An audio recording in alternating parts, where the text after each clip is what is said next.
जोहर संगवारी हो आप मन देख सकते हो। आज हम आए हरन मिनी माता चौक में संगवारी हो। यहाँ पे फिर एक हादसा हो चुके है।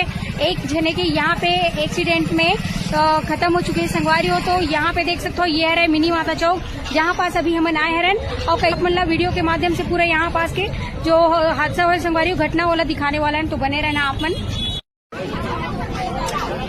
विजय शर्मा कर गए हैं कि हमारे एक्सीडेंट हो गया, हमारे लड़का की प्राण छूट गए हैं। तो विजय शर्मा खाना खा तो कीजिए, आज 4 घंटा हो गए विजय शर्मा खाना खा, यहाँ तक नहीं पहुँचे और हमारा लड़का नहीं है।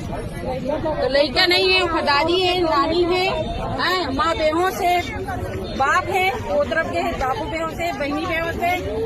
एक औलाद के कारण एक्सीडेंट होते 5 जीव अभी और बचे, 5 जी जाएगी तब अच्छा लगेगा विजय शर्मा लाए चलेगी। अब आगे आप मन कहा कर आगे ये है कि दारू भट्टी सबसे पहले हटाया जाए। सबसे पहले यही मुख्य है कि दारू भट्टी नहीं हटा रही थी तो गाड़ी वाले पी के चलाते तभी तो ये हादसा होता। अगर होश आवाज में चलाती तो बिल्कुल ब्रेक लगा।